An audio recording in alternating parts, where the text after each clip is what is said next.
자, 이번 시간에 교과서 104쪽에 나와 있는 그 학습활동 2번 있죠.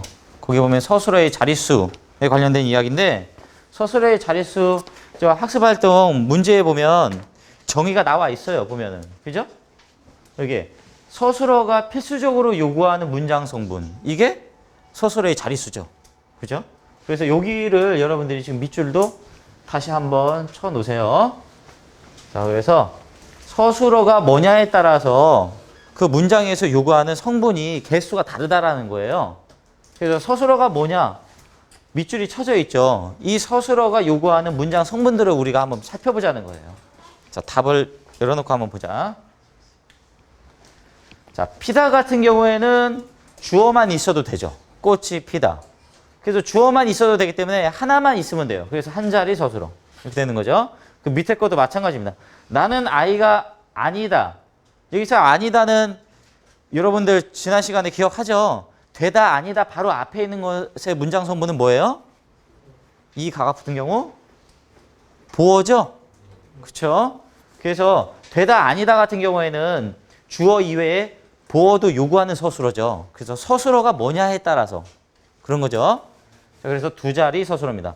그 다음에 같다는 비교의 의미가 있는 것들이에요. 그래서 같다, 다르다 이런 것들은 항상 뭐가 있어야 돼?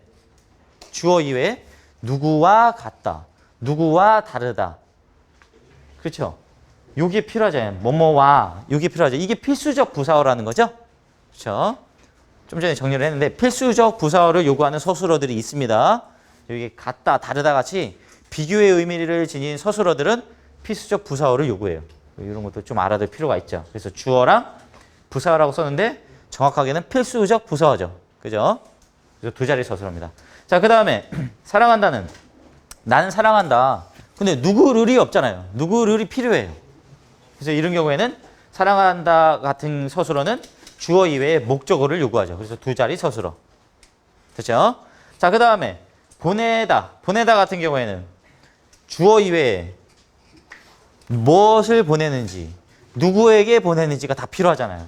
그래서 주어 이외에 나에게는 부사어잖아요. 그래서 필수적 부사어겠죠, 요거는. 자, 그 다음에 편지를은 목적어겠죠. 그래서 주어 이외에 부사어, 필수적 부사어와 목적어를 요구하는 세 자리 서술어입니다. 이 세 자리 서술어 같은 경우에는 무조건 필수적 부사어가 하나 끼게 돼 있어요. 그 세 자리 서술어인 서술어들을 좀 여러분들이 좀 많이 볼 필요가 있어요. 아까 전에 봤었던 것처럼. 그러니까 뭐 사동의 의미를 지닌 서술어라든지, 그죠? 사동의 의미를 지닌 것들도 세 자리 서술어라고 했죠? 그 다음에 주는 거, 수여동사라고 했지? 주는 것도 세 자리 서술어고요. 그지? 이런 경우에도 세 자리 서술어고요. 세 자리 서술어인 것들을 여러분들이 좀 기억해 놓을 필요가 있습니다. 자, 그 다음에, 자, 요거는 이제 서술어의 자릿수에 대한 개념이었어요. 그래서 그냥 하나 더 여러분들이 알아둬야 될 게 있어요. 자, 그러면 특정 서술어는 반드시 그 특정 서술어의 자릿수를 가냐? 아닌 경우가 있어요. 아닌 경우가 있어요. 자, 이 경우입니다. 그래서 서술어 자릿수의 이동이라는 개념인데 뭐냐면 같은 서술어예요. 서술어는 같은데 같은 서술어인데 어떤 환경이냐에 따라서 서술어의 자릿수가 달라지는 경우가 있어요. 이게 왜 생기는 거냐면 서술어는 용언이잖아요. 그렇죠? 용언이죠. 그 동사나 형용사들이 많죠. 이 동사나 형용사들을 찾아보면 사전에 찾아보면 하나의 뜻만 있는 게 아니라 여러 가지 뜻들이 있어요. 그러니까 다이어인 경우가 많죠. 그렇죠? 그래서 어떤 의미로 쓰였느냐에 따라서 그 다이어가 이제 어떤 상황에 따라서 조금씩 다르게 사용되잖아요. 그런 상황에 따라서 요구하는 서술어의 자릿수가 달라질 때가 있어요. 이거 한번 보세요. 그치다 같은 거 있잖아요. 그치다. 그치다 같은 경우에 비가 그치다 같은 경우에는 몇 자리 서술어예요? 그냥 한 자리 서술어죠. 주어만 있어도 문장이 되잖아요. 그렇죠? 자, 그런데 아이가 울음을 그쳤다라는 의미로 사용됐을 때는 멈추다, 뭐 멈추었다라는 의미인가요? 울음을 멈추었다라는 거죠? 그죠? 자, 이런 의미로 사용됐을 때는 주어 이외에 목적어도 필요해요. 보면은, 그죠? 그래서 이건 두 자리 서술어가 되는 거지. 자, 같은 단어인데 어떤 의미로 쓰였느냐에 따라서 달라집니다. 서술어의 자릿수가. 이걸 서술어 자릿수의 이동이라고 해요. 밑에 거 그러면 여러분들이 이제 해볼 수 있을 것 같은데요. 자, 여기서 좋다 같은 경우에는 몇 자리 서술어일까요, 이거는? 어? 자, 두 개가 있으니까 두 자리 같죠? 아닙니다. 여러분들 이거 참 조심해야 된다고 했어요. 자, 좋다의 주어는 뭘까요? 맞아요. 좋다의 주어는 목청이죠. 그러면 이렇게 여러분들이 일단은 묶었어야 돼요. 서술어의 주어가 뭔지를 일단 찾는 게 중요해요. 좋다의 주어는 영이는이 아니죠. 그렇죠? 좋다의 주어는 목청이죠. 그래서 이거는 몇 자리 서술어가 되는 거예요? 한 자리 서술어가 되는 겁니다. 한 자리 서술어가 되는 거예요. 자, 지금 이게 어떤 형태의 문장이냐면 서술절의 문장이죠. 서술절을 가진 문장이죠? 그래서 이게 큰 문장의 주어고요. 요게 큰 문장의 서술어인 거야. 그러니까 영이는의 서술어는 목청이 좋다고요. 그죠? 그렇죠?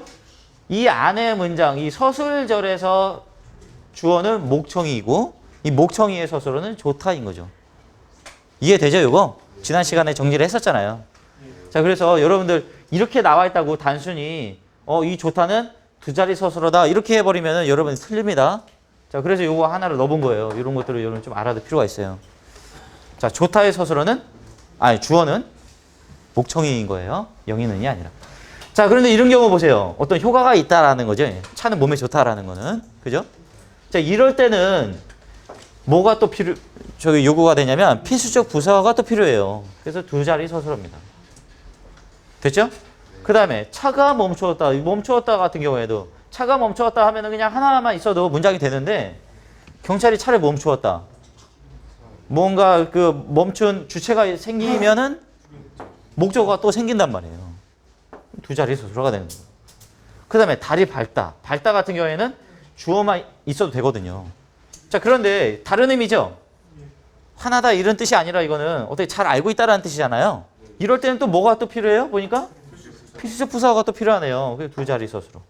이렇게 되는 거예요. 여기 가로 안 해놨네요. 자, 나는 그녀를 생각한다. 진짜 단순하게 진짜 말 그대로 생각한다 일 때는 두 개가 있으면 돼요. 주어와 목적어가. 그런데 자, 이거는 뭐로 여기다 정도의 의미죠? 그죠? 그래서 나는 그녀를 천사라고 여긴다. 천사로 여긴다. 뭐 이런 의미잖아요. 이 생각하다라는 게 지금. 이럴 때에 생각한다는 또 뭐도 요구해요? 필수적 부사어를 또 요구하네요. 그러면 세 자리 서술어가 되는 거죠. 됐죠? 자, 그래서 여러분들이 단순하게 그냥 이 서술어는 몇 자리 서술어야 이렇게 외우면은 이렇게 공부하면은 어려울 수가 있어요. 문제 틀릴 수가 있습니다. 서술어라는 것은 그 문장 안에서 어떤 의미를 사용되었고 그 의미를 사용되었을 때는 어떤 문장 성분이 필요하다라는 것이 따로 또 이렇게 달라지는 경우가 있습니다. 그래서 이런 부분들도 여러분들이 생각을 하고 문제를 풀어야 될 거예요. 자, 됐죠? 자, 그래서 서술에서 나올 수 있는 것들을 좀 정리를 해봤습니다. 이상.